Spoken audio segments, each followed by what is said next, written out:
Thank you for joining us for this edition of Santa Ana College Close Up. I'm Andrew Lapp. I have a fantastic guest who is going to be joining me later, but we'll begin our show with a look at Sacs Digital Media Center. Have a look. At Santa Ana College. Located at 1300 South Bristol Street, several blocks south of main campus, it's easy to miss. The DMC is a state-of-the-art facility featuring instructional space and equipment for Sacs Digital Media Arts, TV/video production, and digital music programs. But inside the building, you'll find much more than classrooms. The DMC houses a fully equipped broadcast television studio, where students are able to learn the fundamentals of broadcast television by producing their own live-to-tape news show. The set of Sacs Student News features a news anchor's desk, a professional lighting fixture, and 3 high-definition cameras, complete with teleprompters. The show is directed and operated from a separate control room by students enrolled in Sacs Broadcast Studio Production class, while students from a separate journalism class produce the show's content. Other classes at the DMC help students develop technical skills for digital media, including video, photo, and music editing. Here to talk about Sacs Digital Media Center is our department chair, Professor Michael Taylor. Michael, thank you very much for joining us today. Oh, thanks for having me. Oh, well, we're delighted. So you're the department chair of the Television Video Communications, that's correct? Absolutely. So what does that encompass? Like, what are some of the classes that you guys have? Well, I mean, it encompasses pretty much everything we do in kind of the world of television production, media, and anything that you can think of in terms of whatever platform we decide to put content onto, whether it's web-based, television, movies, and those kinds of things. We kind of are reinventing exactly what we want to call ourselves and what we want to do as the program starts to evolve. But anything in the world of production when it comes with lights, camera, action. No, I've as a student of the DMC, I'm a little familiar myself, but I know there's plenty of classes I haven't taken. I know there's a broadcast news class. Absolutely. I'm very familiar with. That's where we met, actually. Right. So the folks at home know. Right. So we have students that want to take a path like that. Let's say you want to be storytellers and that kind of thing. They take a broadcast journalism class. They can go start as a writer, reporter. They can do camera. They can move up to the level of production. We have our agency production, agency film production, which allows students to create videos for client and create product for clients. Who are the clients in that class, actually? Well, really, we go out and find the clients. They're real clients, and that's the important part. We want our students to get a real-world experience of what it's like to go out there and join the workforce. Every single one of our programs that we have is geared towards finding a student a job in the workforce. So it isn't something that we make up here. We have experienced people in our program who have been in the workforce and know what it takes to be in that workforce. So when we launch a program, we always have that goal in mind. What classes can we develop that will develop into a certificate that at the end of that certificate we can get a student a job in agency work, in film work, in broadcast journalism, something along those lines. Yeah, would you say that's something that makes this department at Santa Ana College different from other departments at other colleges? Right, well, I mean, it sets us apart in terms of we are workforce development. You know, we can set students up for 4-year transfer degrees. We can do that. But most of the students who come here, a lot of them, may not be interested in a 4-year degree. You don't need a 4-year degree. The reality is you don't need a 4-year degree to do a lot of work in the world of production. Editing, camera work, you can learn those skills in a hands-on program like we have here and then enter the workforce. Now, there is value in a 4-year degree, absolutely. I would never discourage any student from doing that. It makes you more well-rounded, makes you more promotable down the line eventually. If you ever want to teach and come to a place like this and teach, it's a 4-year degree is an important part of that component. But to get students into being a production assistant, to being camera techs, to being all of those things, you don't need that 4-year degree. So we are kind of geared our program to students who want to enter the workforce, but if you want to take all those classes and transfer to a 4-year school, they are transferable as well. Yeah, I've as a student here, I've seen a lot of students who come here straight out of high school, students who come here after getting their masters. It seems like there's a pretty big variety of students here. Well, that's the thing that this program has. We are a digital media center here, and that is true from the moment you walk in the door. All of our equipment, all of our technology is geared towards making sure we have the same things that you're working on here that you would work in the workforce. So when a student goes from one of our Adobe Premiere editing systems and they go get that job at that first production house, they're working on the same exact equipment and same exact technology. And so that's the important part. And so a lot of programs in this area, 4-year schools, don't have that kind of hands-on program. And so we do get a lot of 4-year students who come here and say, I'm working on tech here that's better than what I had at my 4-year school. Yeah, I've known a lot of students who have actually left this program and gone on to do some pretty interesting work. Could you tell us about maybe one of them? Sure. Well, we have a lot of great examples. Claudia Carrera is a great example of ours. She came from Cal State Fullerton, another 4-year graduate, but came here to get the hands-on experience in our broadcast journalism program. And after a few semesters of learning what it really takes to be a reporter, to do the writing, to write packages, to be a storyteller, she went up to Estrella TV in Los Angeles and was able to work as a producer and then on air only about 6 months later. And she's a great on-air talent for Estrella TV, does live shots, does everything you think of in terms of what a reporter does. Another great person in our broadcast journalism program was Rudy Garcia, who another 4-year degree person who came here that wanted to change in career and kind of re-educate and relearn some new tech that he didn't quite have a good handle on. Learned to do camera, audio, and all of those things, and he works at NBC affiliate up in Bakersfield now as a photographer. Right. Yeah. No, I've talked to Rudy before, Yeah. and we're pretty good friends. But that's interesting. So do you notice a lot of students who come here like having chosen a different career path, who being exposed to digital media, think that, oh, this place can actually give me the tools that I need to do something that I never thought I could before? Well, Santa Ana College, one of the foundations of the entire school, not just our program, is to retraining folks to come in there and get some technical training, get some skill sets that maybe their career needs, that little extra. So a lot of the people who come to Santa Ana College are really relearning skills or getting the latest in those kinds of things, whether it's a nursing program, a legal program, or our program here in the Digital Media Center in video and television. So that's the important thing to understand about this whole college is it's not just for entry-level students. It's people who want to get a hands-on feel of the latest technology, and our career and technical education programs really do that across the board at Santa Ana College. Yeah, I've noticed that. I've noticed that with a lot of the classes here. What are some of the classes that you specifically teach, and what do you really like about them? Well, I teach broadcast journalism, and my that's the program I've kind of run and shepherded through here. I come from a background of broadcast journalism, 25 years in the business in terms of being a writer, reporter, anchor. I've also worked behind the scenes in management as well. So when I walk into a newsroom or a newsroom environment, I know every aspect of every position. I could run a teleprompter, or I could write a script, I could anchor a show, I can go out and write and shoot and edit a story. So I'm able to bring that skill set to the table when I talk to my students, no matter what path they want to take in broadcast journalism. I can show them the best practices along that way, how you can not only do your job, but make everyone else's job easier by incorporating the best practices of how you execute your position, how you do an interview right, how you log video correctly, how you write a script correctly, and all those steps you need to take, because people just don't understand it. They have a big picture idea of, well, you just kind of go on television, you hold a microphone, you talk about a story, right? Mm-hmm. And our students learn every aspect of it through this program and really get those skill sets. And that's the hard part. People watch TV and think, well, I know what TV's all about. I've seen TV before. Yeah, do you find that a lot of students are surprised by that? Do you think that a lot of people come in with that mentality of already kind of thinking they know what it is? Right, and that goes with anything. People see something on television, people see something in movies, they, I could do that, but there's a skill set. There's not everybody could do it. If it was easy, anybody could do it, right? But there is a skill set you need to learn. There's a trade, it's a profession, just like anything, and you need to understand what the core elements of that trade are in terms of, even the ethics of broadcast journalism. As many people may think, well, there are ethics in broadcast journalism. Well, yes, there are, right? There's the standards that we try to use in terms of how we tell a story, how we treat our interviewees, all the way up to what the best video levels and audio levels are to make sure we get the standards on the air so it broadcasts correctly. And every step of the way, we shepherd our students through that kind of learning and process. Yeah, an interesting part about that, or an interesting tangent, is I've heard of students who come here and then they leave here with an internship that someone from here has set them up with. Right. Yeah, I encourage our internships for all of our students. It's one of the greatest ways to find out if you want to do something, but also if you don't want to do something. I've had students go, oh, I took this internship, I saw what it's really like behind the scenes, and I don't want to do that. I want to go a different direction. And that's a great place to find that out, great time to find that out in college. You can shift gears in college. Like I said, we have students come from 4-year programs that have totally different degrees because they found out once they entered the workforce, they didn't want to do this. Oh, I didn't know this career was going to be like this. We encourage internships here because we want to make sure our students understand what the world of work is really like in this chosen profession.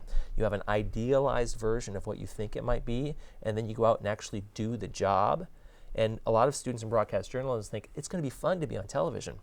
It's not fun It's to work not. 10 It's not fun to work 10-hour days to be on the air for 10 seconds. So you have to love the process. You have It to can be love satisfying in the end, can but it's be. a lot of work. And Right, I think, it's a I lot think of the, work. the DMC here has given students a real good look into that. And Michael, I just want to say that's about our time for today. Thank you That's very it? much. There's so I much know. more to talk about. Well, I know all the work, and we're just a short amount of time on screen. But thank you for joining us. We're going to take a quick break right now, but we'll be right back to talk to my next guest. I chose Santa Ana College due to the fact that they do offer a lot of help for their students when it comes to the CTE program.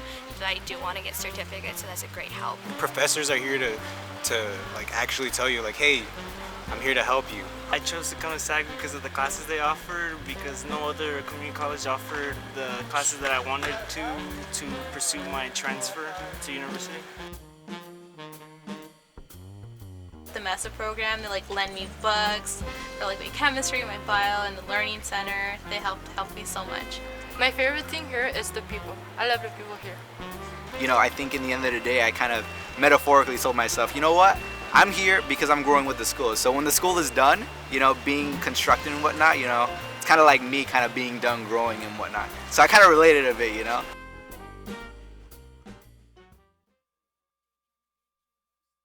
Hello again. My next guest is Selena Herrera, a student at Sax DMC. Selena, thank you very much for joining me today. Thank you for having me here. It's a pleasure. It's a pleasure. So you've been at the DMC for how many semesters now? I have been here for 2 semesters already. This is your second? Yeah, this is my second semester. Okay. And what did you do last semester here? Last semester, I was in the TV and production class. I'm forgetting the number.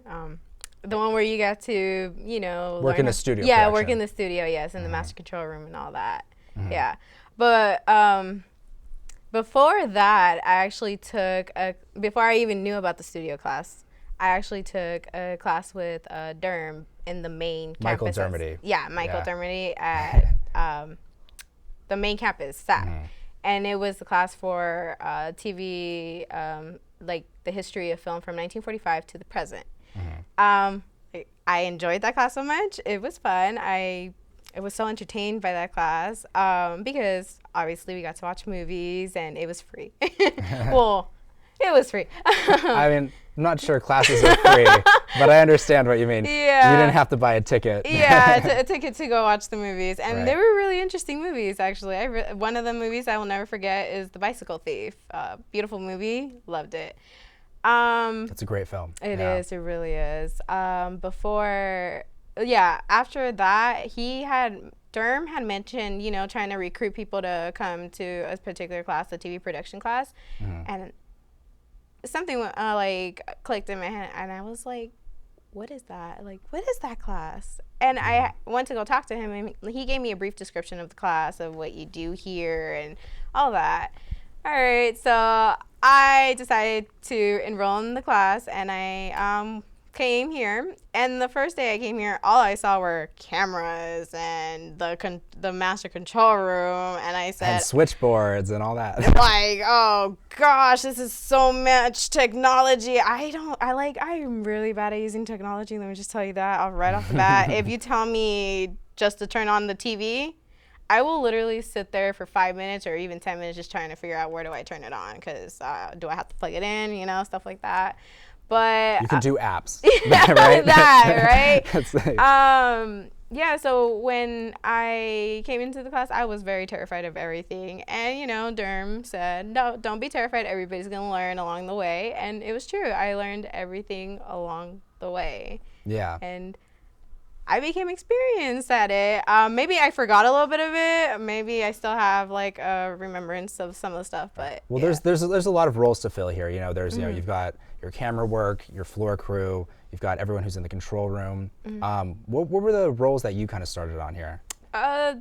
So for the first one was the CG person. I started off there because I thought, I already know like computer. Let me get a little bit more familiar with it. And plus, it was pretty awesome that I got to, you know, set up the CGs and everything. Then I would look over to the TD, the technical director, the person that was working the switcher, and I was like, I I want to try that. That seems so much fun because you're just like banging on like little buttons and stuff. And yeah, when we did rotate, I moved a chair over, and I loved being. And that was your switcher. first time directing, though, after the technical director, right? Yeah, the technical director. Yeah, and then after that, there was a director there, and I would just look over, at his papers and just really see how he was working as a director, and I just wanted to try it so bad, but something in me was it was just like holding me back, like just saying don't do it because you're gonna mess up, just doubting myself. And I don't know, I just finally built up the courage, and I asked him, can I be director next? And he said, yeah, for sure. Let me just be honest with you. When he said yes, I should have been happy, but instead I said, oh man, I made the biggest mistake of my life right now. Like, he's taking a chance on me for this. I am going to mess up. All these things are just running through my head. So when it was the day of for me to direct and everything, I went in there all scared. Want to know why I was scared? Tell me, please, yeah. Because of Michael Taylor. Oh, really? He terrified me because I would see how he would just like call out the directors before me, like, hey, you didn't call that right, or just like that. I'm like, oh man. He's gonna be standing right behind me. He might be even breathing right over my shoulder. I was just nervous. I got on that chair, got my papers ready, hands were shaking, like, oh my God, I'm ready for this. And then I just did it, and like after that, there was this just adrenaline that I just wanted to keep doing more and more and more. But obviously we have to give everybody a chance to do it. But I enjoyed being a director so much because I got to learn how to multitask. And let me just tell you, I suck at multitasking. I have to do everything literally one at a time. And being director, you're obviously multitasking a lot. Yeah. So what was that experience like being a director? Like, did you find yourself like just hyper focusing? Was it difficult for you at first? Did you feel like you kind of just slid into the role? It was, by just experience, just watching, the other directors, I got to pick up, certain things that they did, like, oh, I liked how Ryan did that, or how he calls, or how he organizes everything. So, when I got in the chair, you're just, you're nervous. You're just very nervous because you want to do a perfect job. You don't want to, upset your professors or anything. You just want to just get it done and over with, It wasn't natural to me. Obviously, you practice. You practice about 3 times before you actually do the show. Right, because that's for SAC's news broadcast production, right? So so it's a real thing that's actually going to be put up that affects other people. Yeah, exactly. And the first time you mess up here and there. Second time you fix those, but a little bit, just fix them. And then the third time, you got it a little bit. And then when it's the for real time, you gotta get it down, And when I did it, I really thought I messed up, but in a way I turned around to hope that, Michael Taylor wasn't, like having a certain face, but he was like, she did good. He walks out. I'm like, oh, okay, that's cool. So then afterwards, I just, enjoyed doing like the directing thing. That's awesome. Yeah. That's awesome. You were telling me before we went on that you actually worked a little bit on the, I think it's like a little bit of a partnership between the DMC and theater, where we do like a little bit of a short film. Could you tell me a little bit about that experience? Yeah. So the way I got into like volunteering, I was actually a volunteer to participate in that group, was Durham one day just comes to me and asks me if I want to be part of this crew for volunteer work. And I said, yes, like, oh yeah, like I really wanted to see how it is to work behind the scenes of a film. And he said, okay, you're going to be an AD. And I didn't know what that was. I was like, what is that? But along the way, I picked it up like, oh, it's an assistant director, right? As soon as I got there, I just loved it so much. Let me just tell you, before I got into all this, I thought I wanted to be a nurse, because that was something that my mom wanted me to do. Like, I took it through ROP, and I was trying to take my prerequisite classes and everything, but it wasn't really for me. I mean, I liked it, but I didn't love it. Yeah. Okay, maybe I thought I want to be a teacher. I work with kids. I like it, but I don't love it. So when I got to volunteer for the short film, at first I said I liked it. I like it. But by the end of it all, I was able to find something in my, like, I guess you can say dark soul in there, my happy soul, whatever you want to say. Just this smile just like glowed on my face, and I finally got to say something that I loved it so much. Yes, while I was taking the classes, my mom was very disappointed. She kept trying to tell me to get out of those classes. Like, those are just a waste of time, you know? That's moms. Yeah, it's just a waste of time. Get a realistic job, be a social worker, be a teacher, you know, just the more common jobs. And I said no. It was kind of scary because, you know, you're just like, please don't yell at me. But, you know, eventually she learned to accept that, you know, I'm an adult. It's my choices.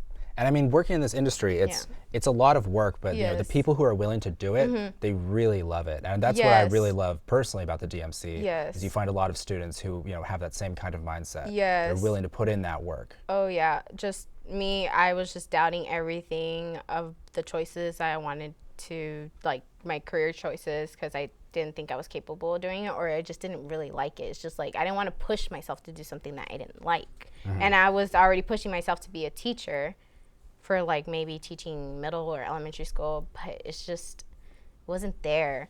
And it was because of Derm, actually.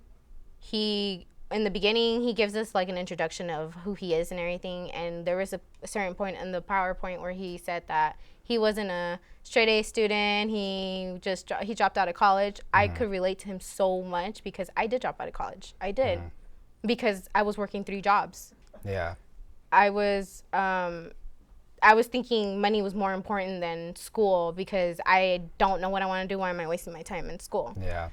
And I was working for, let's just say, a really bad company that just doesn't care about their workers or anything like that. And there was a point where I had to tell myself I need to go back to school because I can't be working 3 jobs. I'm not getting benefits. I'm not. And you have to go back to school for something that you like. Yes. And when I went in, I was just, let me see what can fall on my lap, you know, like whatever.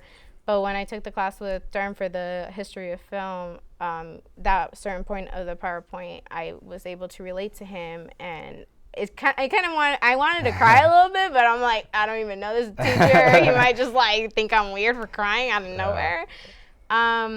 And yeah, I really do thank Derm so much for opening up this path for me that I didn't think was there. I know the teachers here really do engage Yeah, with students. he really does a great job influencing his students, and the way he just sounds so passionate about his job, that's what I want. The word is passion for me. That's great. And here, so they're working at the DMC, or, you know, taking classes at the DMC. It just, how do you say it? Like, it doesn't stress me out. It's just so awesome. It's just, I can say, this is my passion. I don't care if it's a lot of work. I'll take it. Awesome. Selena, I'm so glad to hear that from you. That's our time for today. Thank you so much for being here. Thanks for joining us, and be sure to check back next week for our next edition of SAC Close Up.